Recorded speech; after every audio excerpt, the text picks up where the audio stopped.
안녕하세요. 저는 일산에 사는 50대 중반의 여성입니다. 몇 년 전 20년이 넘는 결혼 생활을 정리하는 이혼 소송을 끝냈네요. 살면서 힘든 일이 있어도 아이들 때문에 참고 살았는데 날이 갈수록 심해지는 남편의 이기적인 행동들에 도저히 안 되겠더라고요. 물건은 고쳐 써도 사람은 고쳐 못 쓴다는 옛말 하나 틀린 게 없었어요. 남편에게 정 떨어져서 이혼한 제 이야기 들어봐 주실래요? 저는 어렸을 때부터 특별하게 잘하는 게 있거나 눈에 띄는 아이는 아니었어요. 그리고 무언가 하고 싶은 꿈이 있지도 않았고요. 4년제 대학을 나와서 취업 준비를 하는데 서류는 통과해도 면접에서 매번 떨어지더라고요. 부모님은 제가 시리에 빠지자 아버지 사무소에서 일을 해보는 게 어떻겠냐고 하시더군요. 다른 집 자식들은 부모 사무실 일을 많이 돕는다고요. 그래서 아버지가 운영하시는 세무사 사무소에서 사무보조 같은 일을 하게 됐습니다. 지금 생각해도 제 인생에서 가장 큰 복이라면 능력 있는 부모님 밑에서 자란 거라 단언할 수 있을 정도죠. 28살에 친한 친구가 자기 결혼할 남자를 소개시켜준다고 나오라는 자리에서 남편을 처음 만났습니다. 남편도 신부 소개시켜준다고 나오라고 해서 나왔었나 보더군요. 본의 아니게 첫 만남에 2대2 더블 데이트를 하게 된 셈이죠.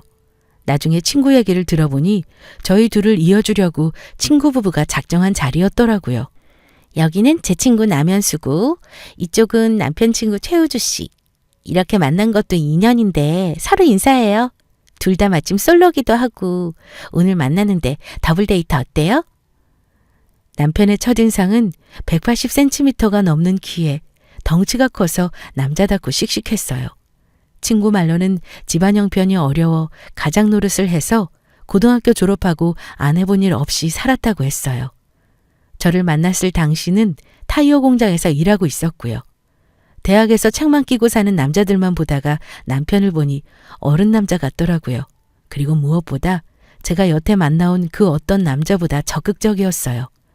제가 아프다 하면 약을 사서 기다리고 겨울이면 출퇴근길에 핫팩이랑 따뜻한 커피를 준비해오던 남자였죠. 연수야, 우리 사귀자. 난 너 아니면 안 돼.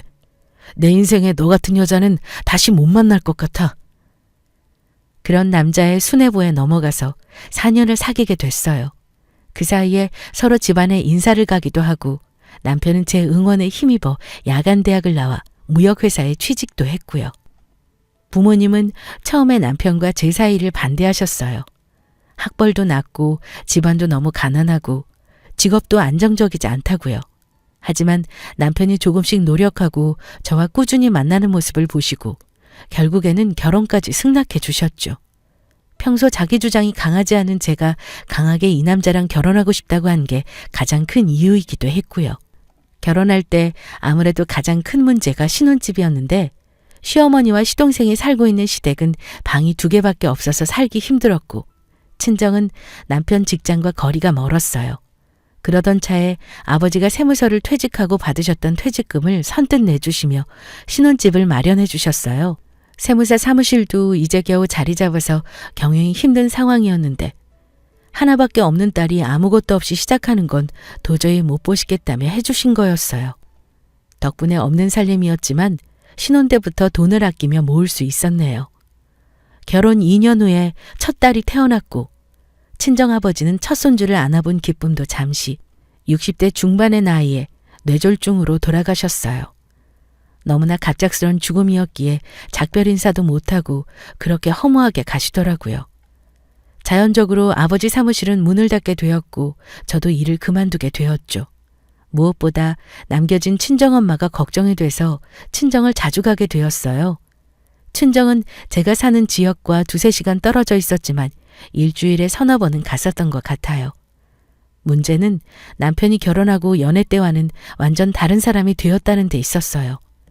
예전 같았으면 저를 먼저 배려하고 생각해 줄 사람이 제가 없으면 아무것도 못하는 사람이 되어 있었거든요. 가수 문주란 씨의 남자는 여자를 귀찮게 해라는 노래 가사말 토시 하나 안 틀리게 딱 남편 얘기였어요. 처음 연애할 때는 밤하늘의 별도 달도 다 따준다 할 정도로 씩씩하던 남자가 결혼하고 나니 아기가 된 것처럼 저한테 하나부터 10까지 다 해달라는 거예요. 아버지 장례 후에 한동안은 아무 소리 안 하더니 어느 순간부터는 아이도 생각하고 자기도 생각하라며 친정에도 자주 못 가게 했습니다. 여보, 이제 아빠 돌아가시고 49제 막 지냈어. 아직 엄마 혼자 두기가 내 맘이 불안해서 그래. 저번 주에는 한 번도 안 갔으니까 이번 주는 친정에 며칠 있다 온다고. 왜 못 가게 해? 당신 또 며칠 가 있으면 내 밥은 누가 해줘? 그리고 이번 주는 우리 엄마 생신도 있잖아. 꼭 가야겠어? 밥이랑 반찬은 해놓고 갈게. 어머님 생신날에는 시댁에 갈 거고. 자취생활도 몇 년 한 사람이 나 없으면 밥도 못 먹어? 아버지 살아생전에는 제가 아버지 일을 돕고 해서 잘 몰랐었는데 집안일만 하고 있으니까 남편의 요구사항이 점점 더 많아지더군요. 그나마 다행인 건 친정엄마가 아직 젊고 건강하시다는 거였죠. 엄마는 제가 친정에 자주 드나들자 내 걱정은 말라며 아이와 남편 더 챙기라고 하셨어요. 그러고 얼마 후 둘째 아들을 가지게 됐어요. 연년생 아이 둘을 키우다 보니 어떻게 시간이 지나는지도 모르게 흘러갔습니다. 어느덧 큰애가 중학교를 졸업하고 고등학교에 들어가게 되었어요. 저와 남편도 50대가 되었고 친정엄마와 시어머니도 70대 후반이 되셨고요. 여보, 결혼 19년 동안 진짜 한결같다. 이번 명절 때 어머님 용돈 100만 원 드렸더라? 그런데 우리 엄마한테는 30만 원 드리고 내가 매년 이 말을 꼭 해야겠어? 당신 어머니는 연금도 나오시고 장인어른이 주신 재산도 있으시잖아. 우리 집은 그런 게 어딨어? 차등을 둘 수밖에 없지. 그럼 차라리 나몰이게 더 드리면 안 돼? 왜 매번 내가 알게 더 드리냐고. 어차피 당신 친정에 더 드릴 거 알고 있어. 그럼 된 거 아니야? 결혼 19년 동안 남편에 대해 몰랐던 점들 중에 가장 놀라웠던 건 시어머니에 대한 효심이 남다르다는 거였어요. 무슨 일만 있으면 우리 엄마가 최우선인 사람이었죠. 천만다행이게도 시어머니가 합가하기 싫고 혼자 편하게 살겠다고 하셔서 따로 살았지 아니었으면 꼼짝없이 시어머니와 살았을 거예요. 하루는 무화과가 맛있어 보이길래 친정엄마가 생각이 나서 가져다 드리러 갔습니다. 아빠가 돌아가시고 엄마는 지난 16년 동안 취미생활도 활발히 하시고 친구들과 모임이나 여행도 많이 다니시며 바쁘고 활기차게 보내셨어요. 저도 그 덕분에 많은 걱정을 덜고 살았죠. 하지만 최근 나이가 들어서인지 기력이 많이 약해지셨더라고요. 마음이 많이 쓰이는 시기였습니다. 엄마, 저 왔어요. 왔니? 어서 오렴. 밥은 먹었어? 응, 먹고 왔어요. 오늘따라 안색이 파리한데 어디 안 좋아요? 그냥 요즘 손발이 저리 타고 뻣뻣하긴 해. 침 맞으러 가야겠네, 우리 엄마. 엄마 좋아하시는 무화과 사왔어요. 무화과? 맛있겠구나. 아, 엄마! 무화과를 건네봤던 엄마가 갑자기 팔을 덜덜 떠시는 겁니다. 너무 깜짝 놀라 팔을 어루만지는데 엄마 말로는 팔다리가 떨리면서 뻣뻣해지는 증상이 최근 1, 2년 사이에 자주 있었다고 했어요. 아무리 봐도 예사롭지 않아서 근처 한의원을 모시고 갔습니다. 환자분 한쪽 팔만 그러세요? 아니면 양쪽 모두 떨리고 뻣뻣해지시나요? 양쪽 팔다리 다 그런 것 같아요. 보호자분, 아무래도 큰 병원에 가셔서 정밀검사를 받아보세요. 증세만으로 정확한 진단을 내리기는 어렵지만 뇌질환이나 퇴행성 질환으로 볼 수 있을 것 같습니다. 저희 병원에서도 나이 드신 환자분들 중에 비슷한 증상인 분들이 많으셨거든요.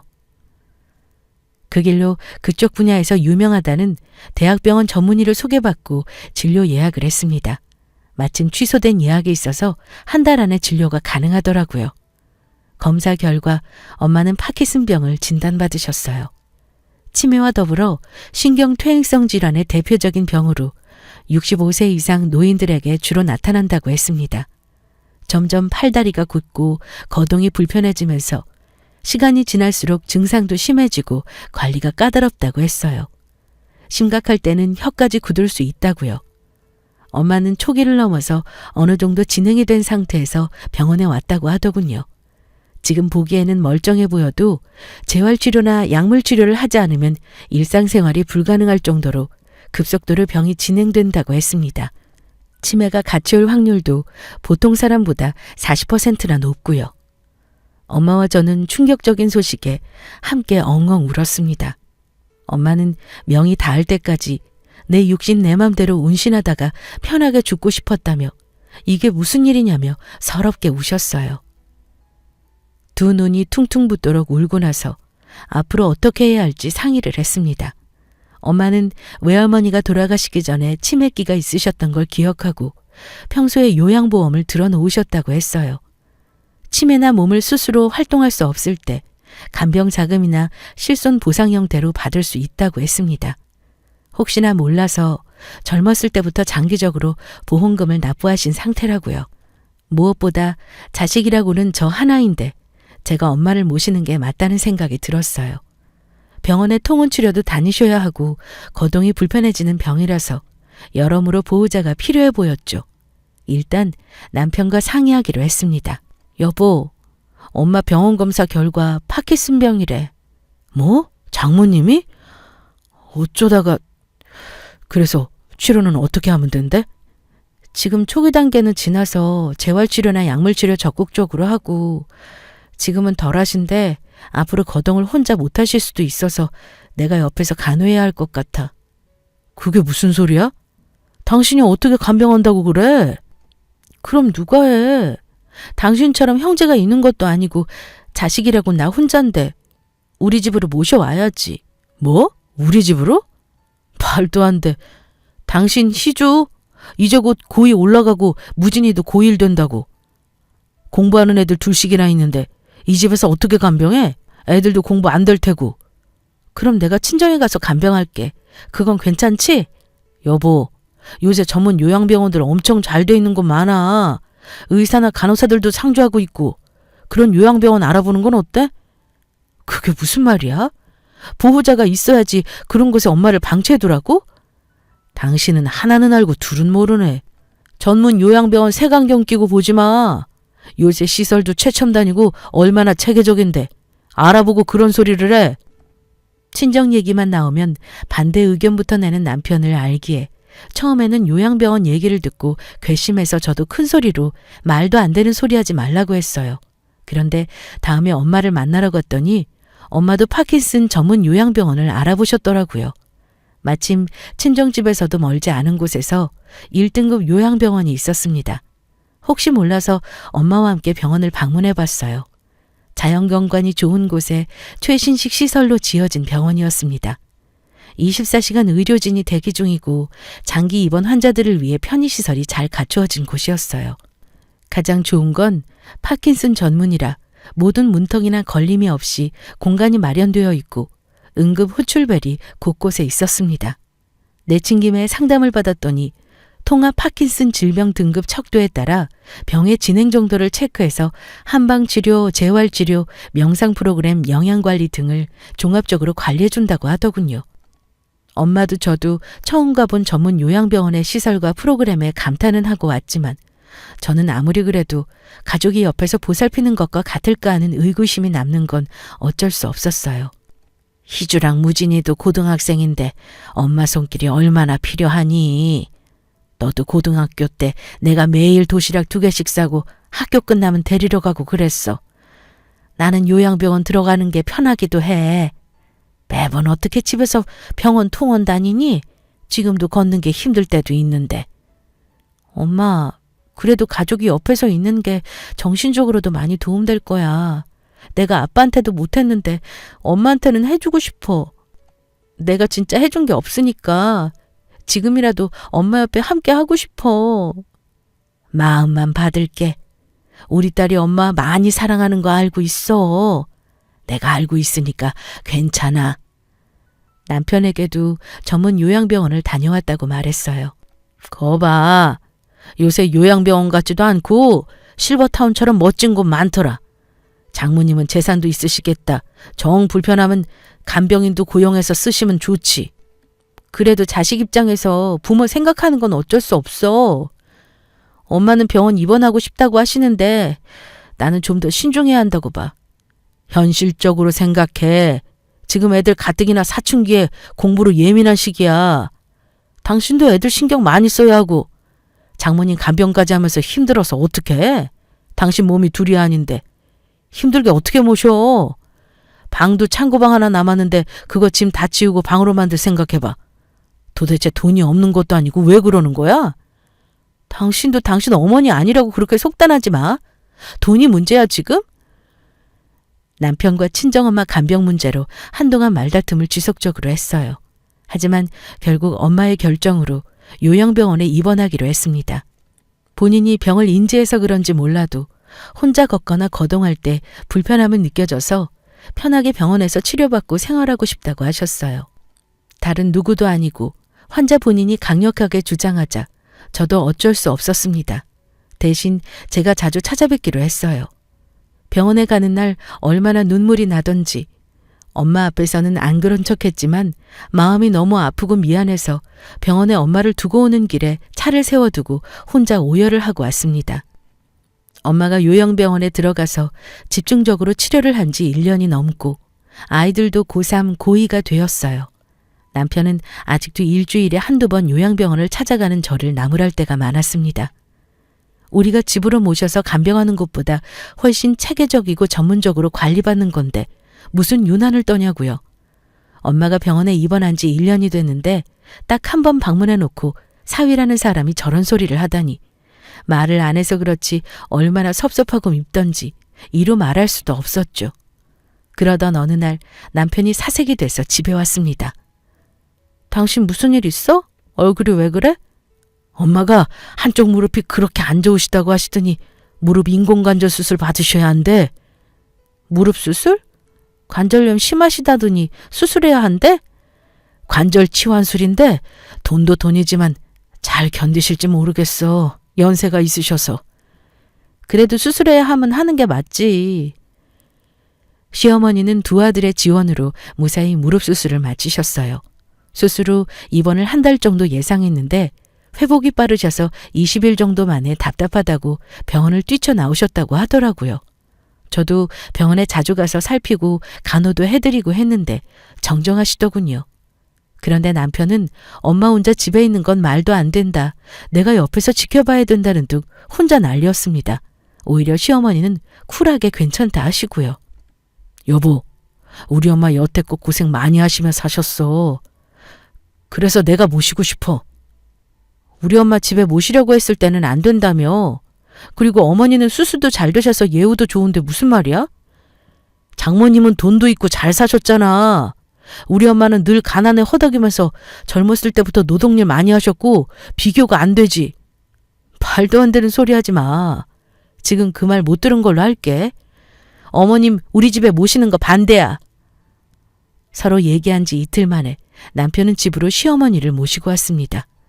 분명 안 된다고 했는데 일방적으로 무시하고 어머니를 데리고 온 거였어요. 엄마 통원치료 계속 받아야 하는 거 알지? 여기 이번 주랑 다음 주 병원 진료 예약 중이고 2주 뒤에 또 수술 재검사해야 해. 당신이 이 시간 보고 엄마랑 병원 다녀오면 되고. 지금 이게 무슨 짓이야? 왜 나랑 상의도 안 하고 어머님 집으로 데려왔어? 엊그제 얘기했잖아. 난 엄마 모실 거라고. 내가 안 된다고 했잖아.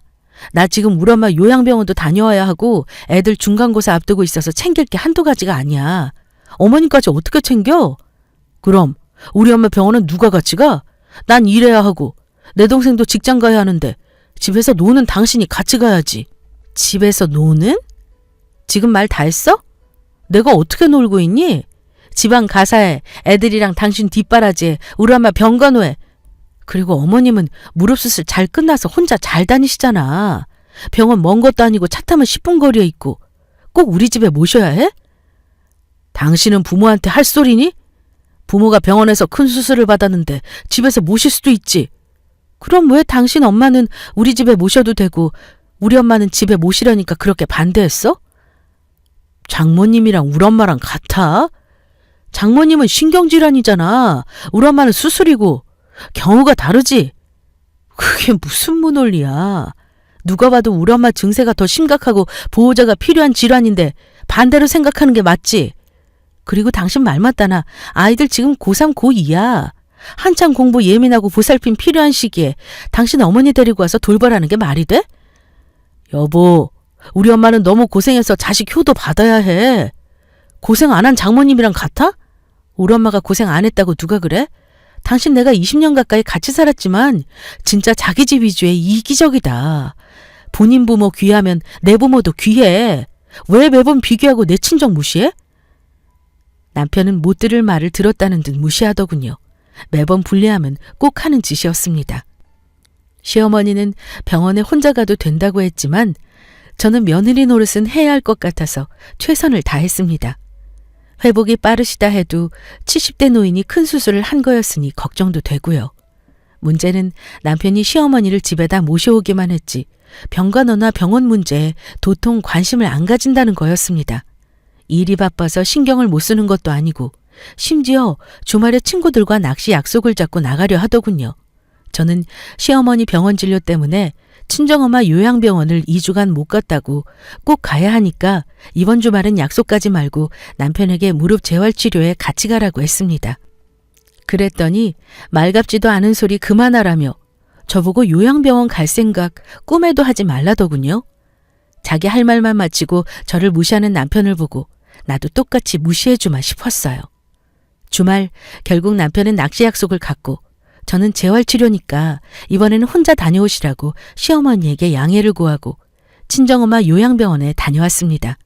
오랜만에 병원에 갔더니 엄마가 얼마나 반가워하시는지 활짝 웃으시며 좋아하시는 모습에 저를 많이 기다리신 게 눈에 보였어요.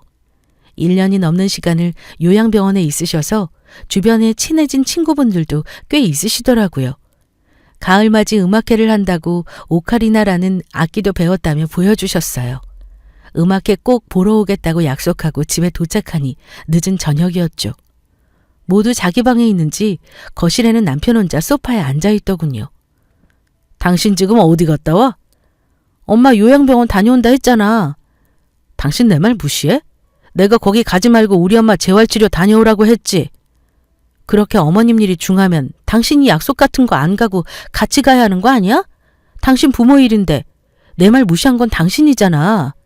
시집 왔으면 시부모도 부모야. 자식 노릇 해야지. 내가 시집 와서 자식 노릇 못한 게 뭐가 있는데? 언제나 일 핑계 약속 핑계 대고 말만 효도하는 당신 대신 내가 자식 노릇했어. 말 한 번 잘했다. 그럼 장가 왔으면 장모도 부모야.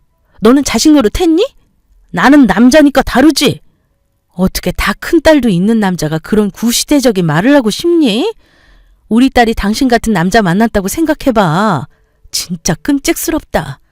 헛소리 그만하고 한동안 요양병원 가는 거 금지야. 우리 집안일에 신경 써. 금지 같은 소리하고 있네. 아주 독재자 납셨네. 히틀러나 푸틴 욕할 필요가 없어. 우리 집안일? 우리 엄마 일은 집안일 아니야? 줄가 외인인데 친정일에서는 벗어나야지. 20년 됐으면서 아직도 그걸 몰라? 내가 가만히 참고 있으니 끝도 없네. 당신이 말하는 집안일도 아닌 그 친정 도움 덕분에 우리가 여기까지 온 거야. 부모라고 그렇게 해주는 게 당연하다고 생각해? 어떻게 그런 은혜를 감사할 줄 몰라? 내가 언제 결혼할 때 집 해달라고 했어? 장인 어른이랑 장모님도 그러는 거 아니야. 당신이 잘나면 얼마나 잘났다고 내 딸보다 학력도 별로고 재산도 없다고 부족하다고 그럴 수가 있어? 누가 가난하고 싶어서 가난하나? 결혼 전부터 내가 그런 소리 듣는 게 얼마나 비참했는 줄 알아? 집 하나 해줬다고 얼마나 생색은. 누가 보면 한 재산 해준 줄 알겠네. 당신 지금 선 넘었어. 그럼 그 생색 낸 집에서 당장 나가. 짐 싸줄 테니까. 내가 왜? 네가 나가. 오늘도 그래. 우리 엄마 버리고 너네 엄마만 홀랑 챙기고. 당신 진짜 나쁜 년이야. 알고 있어? 난 내 부모한테 자식 노릇하러 간 거지만 넌 너희 엄마 버리고 놀러 갔잖아. 네가 더 못돼 먹은 놈이지. 누구 보고 나쁜 년이래? 어머니 모시고 나가. 그리고 이혼 준비하는 게 좋을 거야. 누구 맘대로 이혼이야? 둘이서 큰 소리로 싸우는 소리를 들었는지 아이들 둘이 2층에서 내려와 저희 부부를 빤히 바라보고 있었어요. 시어머니도 잠에서 깨셔서 들었는지 내가 오래 살아서 별꼴을 다 본다며 남편에게 짐 챙겨서 집으로 간다 하시고요. 남편은 자식들이랑 시어머니 얼굴 보기 민망했는지 얼굴이 시뻘개져서 집을 나갔어요. 평소 같았으면 모두에게 사과하고 마무리를 지으려 했겠지만 남편이 친정부모님 고마움도 모르고 도리어 20년간 열등감을 가지고 찌질하게 굴었다고 생각하니 분노가 올라왔어요. 여태껏 친정 얘기를 하면 뭐든 반대만 하고 챙기지도 않던 행동들이 이제야 이해가 가더군요. 원래 이기적인 인간인 걸 알았지만 도저히 못 참겠다 싶었죠. 저와 대판 싸우고 나서 다음날 남편과 시어머니는 짐을 싸서 시댁으로 갔어요. 일부러 들으라는 듯이 문을 쾅쾅 닫고 유난을 떨며 짐을 옮기는 모습이 유치하게만 보였습니다. 그렇게 남편이 집을 나간 지 닷새가 지났을 무렵 딸이랑 아들이 집안 물품이랑 냉장고 반찬을 챙겨나가는 걸 봤어요. 희주 무진이 물건 내려놓고 이리 와. 어디 가는 거야? 아빠가 가져오라고. 야, 비밀로 하기로 했잖아. 보아하니 남편이 덜 가져간 자기 물건이랑 집 반찬을 들고 오라고 한 것 같았어요. 남편은 입맛이 까다로워서 밖에 나가서도 음식을 잘 안 먹는 사람이었거든요. 아이들도 19살, 18살 성인에 가까운 나이였고 오해한 채로 있는 건 아닌 것 같아서 상황 설명을 해줬습니다. 아이들도 이해는 했는지 그 뒤로는 심부름을 하지 않더군요. 그러다 하루는 아들이 남편을 만나고 와서 말하기를 엄마, 아빠가 엄마 반성하는 것 같냐고 물어보는데 뭐라고 답해야 해? 뭐라고 반성? 내가 언제 다시 집에 올 거냐고 물었더니 엄마가 자기한테 사과할 때까지 안 들어올 거래. 기가 막혀서. 아들, 넌 나중에 와이프랑 싸워도 중간에 자식한테 이것저것 시키고 물어보고 그런 거 하지 마. 찌질해 보이니까? 알겠지? 난 결혼하면 와이프랑 안 싸울 건데. 예쁘다만 해줄 건데? 그래. 우리 아들 잘 컸네. 내가 봐도 아빠는 좀 아닌 것 같아. 나도 집 가출은 안 하는데. 누나는 아빠 연락 오면 안 받는다고 했어. 아이들은 아마도 남편이 저와 싸우고 삐져서 가출을 했다고 생각하는 모양이었어요. 아무리 그래도 다 큰 어른이 제가 혹시나 잘못했다고 빌고 들어오라고 할 거라 기대를 하다니요. 남편이 김칫국을 혼자 다 마시는 모습을 보니 더더욱 용서해 줄 마음이 사라지는 기분이더군요. 끝까지 나는 잘못한 거 없고 너가 틀렸다 소리치는 것 같았어요. 아이들 시험 기간도 있었고 남편과 싸우고 하면서 2주 만에 요양병원을 찾았습니다. 친정엄마는 새로 처방받은 약이 안 맞아서인지 얼굴이 반쪽이 되어 있었어요. 행동 능력도 많이 저하가 돼서 몸을 못 가누시고 비틀거리시더라고요. 걸음걸이 보폭도 좁아져서 혼자 움직이는 게 어려워 보이기도 했어요. 짧은 시간 만에 생각보다 병이 많이 진전된 모습을 보니 이러다 진짜 엄마가 돌아가시면 어떡하나 덜컥 겁이 났어요. 시집가서 남편 반대와 살기 바쁘다는 핑계로 한 번도 제대로 된 자식 노릇을 해본 적이 없다는 마음이 드니 정말 미안하더라고요. 도저히 더는 안 되겠다 싶어 엄마를 모시고 집으로 왔어요. 처음에는 병원에 계속 계시겠다고 하는 걸 제가 돌보게 해달라 눈물로 호소하니 어렵게 함께 가자 하시더군요. 아이들도 1년 넘게 외할머니를 못 보다가 오랜만에 보니 병세가 심각해 보였나 봐요. 진짜 엄마 말대로 외할머니가 할머니보다 더 심각하게 아파 보인다고 했어요. 그래서 아이들에게도 외할머니가 앞으로 우리와 함께 지낼 거라고 너희도 할머니 거동 불편한 거 보면 꼭 돕거나 저를 불러야 한다고 일렀죠. 집에 있어야 할 남편이 몇 주 동안 안 보이자 엄마는 왜 최서방이 보이질 않냐 물으셨어요. 저는 일단 요즘 일하는 곳이 시댁 근처라서 그쪽에 짐을 가져가 생활 중이라고 둘러댔어요. 안 그래도 몸도 안 좋은 엄마에게 친정을 하도 무시해서 이혼을 생각하고 있다고 말씀드리기는 어렵더라고요. 아이들을 보니 막상 이혼을 하는 게 마음에 걸리기도 해서 남편과의 관계는 한 번 더 생각해 봐야겠다 싶었죠. 엄마가 저희 집에 오셔서 함께 지낸 지 2달 정도가 되었습니다. 가족들이 옆에 있고 통원 치료를 꾸준히 하는 게 확실히 효과가 더 있어 보였어요. 병원에서도 입원해 있을 때보다 경과가 더 좋다 하고요. 특히 손주들 애교에 제가 옆에 있으니 마음이 즐겁고 편안하다 하시더군요. 진작에 이렇게 모시고 간호를 했어야 하는 건데 이게 다 심보가 못된 남편놈 때문에 그런 것 같아 새삼 원망스러웠어요. 잠깐 장을 보러 갔다 온다 하고 아들에게 친정엄마를 부탁하고 외출을 했습니다. 2시간 안에 볼일을 보고 집에 들어왔는데 쥐죽은 듯 조용하더군요. 그런데 1층 엄마 방에서 대화하는 소리가 들렸어요. 장모님, 저희 엄마 일찍 혼자 되시고 시장 행상부터 안 해본 일 없이 고생하신 분이에요. 지금 한쪽 무릎 수술 후에 다른 무릎까지 수술하게 돼서 심각하면 못 걸으실 수도 있대요. 저 지금 집사람이 저희 엄마 집에서 안 모신다고 해서 싸워가지고 엄마 집에 가 있는 거예요. 최서방, 사돈 어르신이 그렇게 아프신지 내가 미처 몰랐네. 미안하네. 그러니까 한 번만 봐주세요. 저희 엄마한테 집사람 간병 꼭 필요해요. 장모님이 여기 계실 게 아니라 저희 엄마가 여기 있어야 한다고요. 몰랐어. 그랬구만. 미안하네. 내가 여기 있어서 민폐였구만. 장모님도 원래 있던 요양병원이 더 편하시죠? 여기는 갑갑하고요. 자연경관에 좋은 의료진이 있는데 계속 계시는 게 치료에 훨씬 좋으실 거예요. 희주애미 오면 이 집 갑갑하다고 다시 요양병원으로 가겠다고 한 말씀만 해주세요. 네? 제가 방에 들어온지도 모르고 친정엄마에게 말도 안 되는 궤변을 늘어놓으며 사정사정하는 남편을 보니 천년의 정도 있다가 사라질 판이었어요. 시어머니가 많이 안 좋다는 말에 놀라셨는지 엄마는 창백한 얼굴로 어쩔 줄 몰라 하셨어요.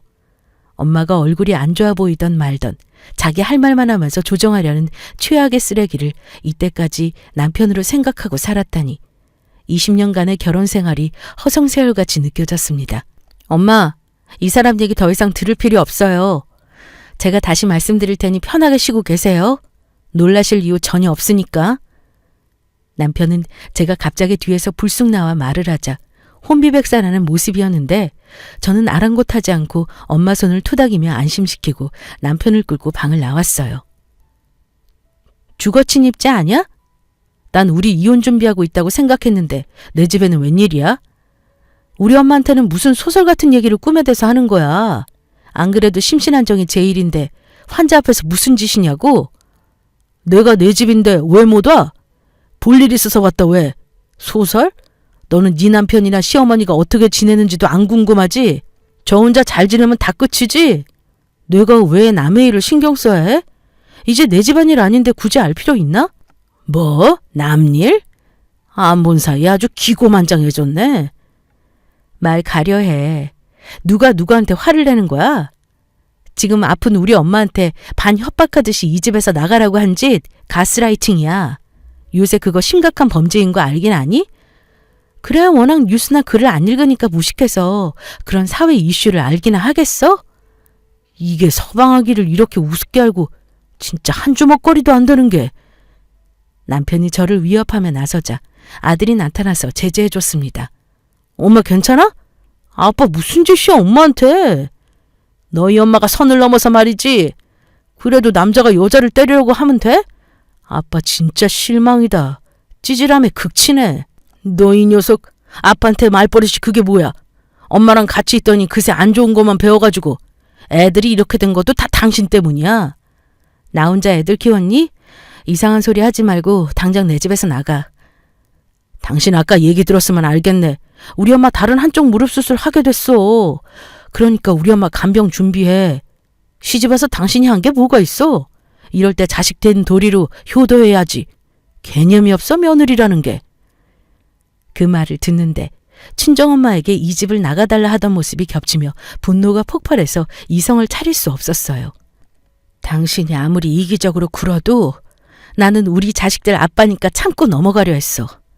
내가 당신 가족 맞았어? 아니 파출부나 간병이냐? 어쩜 끝까지 너밖에 모르니. 어떻게 날 끝까지 부려먹으려고 해? 대한민국에 시집온 며느리들 중에 당신만 그러고 살아? 더한 시집살이도 많이 하고 살아. 부려먹다니 누구를 이상한 사람 취급해? 내가 20년 시집와서 어디 맘 편하게 명절 때 친정을 가봤니? 자식 노릇을 해봤니? 매번 시댁일에 시댁 식구들 대소사 다 챙겨가며 친정일은 항상 뒷전이었어.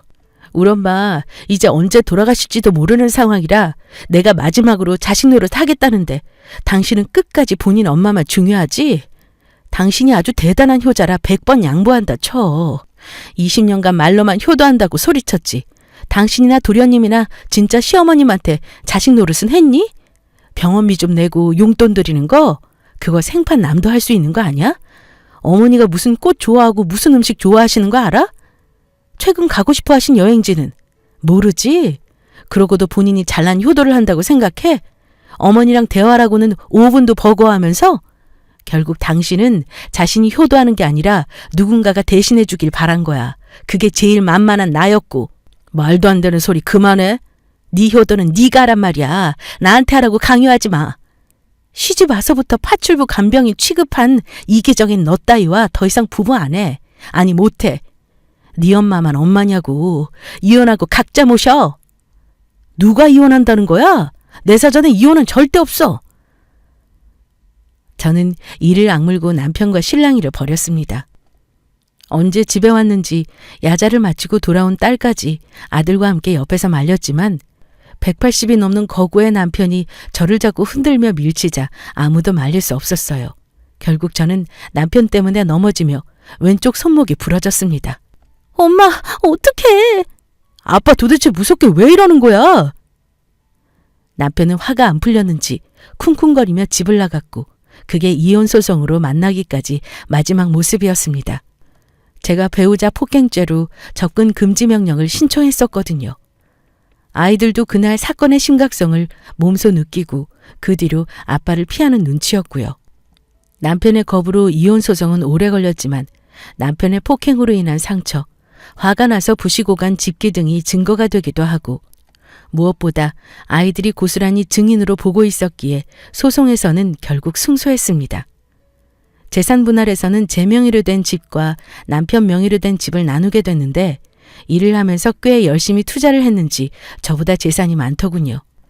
제가 가정에 기여한 정도를 인정받아서 6대4 분할 금액과 위자료로 3억 정도 되는 돈을 받았습니다. 제일 중요한 양육권에서는 아이들 둘 다 저를 선택해줘서 자녀 양육권을 제가 가지고 남편에게 양육비를 받게 되었죠. 그 거만하던 남편도 법적인 부분 앞에서는 어쩔 수 없더군요. 생각보다 자신한테 불리하게 돌아가는 상황을 못 견뎌하며 우리 가족을 자주 찾아왔습니다. 소송 취하를 해달라고요. 끝까지 본인이 무얼 잘못해서 이혼을 하고 접근 금지 명령을 받아야 하는지 이해를 못하더군요. 그래서 오히려 저는 미련 하나 없이 선을 지키며 법적으로 이혼을 잘 마무리할 수 있었어요. 이혼을 한 지 1년 정도 되고 나서 저는 처녀 시절에 사무보조를 했던 경력을 살려 파트타임으로 세무사 사무실에서 일하게 됐습니다. 상시 근무는 아니고 바쁜 시기에만 한시적으로 출근하는 일이었지만 경력 단절 후에 새로 시작한 일은 제 삶의 활력소가 되더군요. 엄마는 증세가 악화되어 보조기구가 없으면 보행이 안 되는 상태까지 갔다가 다행히 다시 혼자 운신할 수 있는 정도로는 쾌차를 하셨어요. 정기적으로 집에 간병인이 오셔서 도와주시기도 하시고요. 아마 요양병원에 계속 홀로 계셨다면 상태가 많이 안 좋았을 거라는 얘기도 들어서 하루빨리 집에 못 모신 부분은 죄송했지만 이제는 만족하는 상황이니 괜찮다 여기고 있어요. 큰딸은 대학교 2학년이 되어 독립해서 학교 기숙사에서 지내고 아들은 얼마 전 대학에 입학했습니다. 다행히 아이들이 부모의 이혼을 이해 못하는 나이가 아니었기에 생각보다 어려움이 적었다고 생각해요. 비록 가족 구성원의 한자리가 비어서 채워야 할 부분들이 많지만 다 시간이 해결해 줄 일일 테죠. 전 남편은 이혼을 하고도 주기적으로 찾아와서 미안하다는 말을 하고 가더라고요. 얘기를 들어보니 시어머니는 한쪽 무릎 수술이 잘 되지 않아서 재수술도 여러 차례 받고 지금은 이동할 때 휠체어를 타고 다니신다고 해요. 전 남편은 시어머니와 단둘이 살면서 병관을 해보고는 그 수고로움을 했을 제가 참 고생을 많이 했구나 알았다고 합니다. 사람은 자신이 경험을 하지 않으면 이해할 수 없고 알지 못하는가 봐요. 저는 이제 와서 후회하면 뭐 하겠냐고 이제는 안 찾아왔으면 좋겠다고 했어요. 아이들이 보고 싶다면 연락해서 따로 보라고요. 저는 더 이상 이렇게 얼굴 보고 싶지 않고 더 이상 당신 가족 얘기를 듣고 싶지 않다고요. 무슨 미련이 남아서 매번 저를 찾아와 넋두리를 하고 갔는지는 모르겠지만 20년을 최선을 다해 며느리로서 아내로서 보냈기에 저는 오히려 홀가분하네요. 제 얘기를 들어주신 여러분도 가족이라고 당연하게 여기지만 마시고 있을 때 잘 챙겨주세요. 전 남편처럼 가족에게 못한 사람들은 미련이 많이 남고 한이 되나 봅니다. 모든 인간관계는 노력과 수고로움이 필요한 법이니까요. 그것이 사랑이기도 하답니다. 여러분들의 가정에 평안과 사랑을 기원하겠습니다. 감사합니다.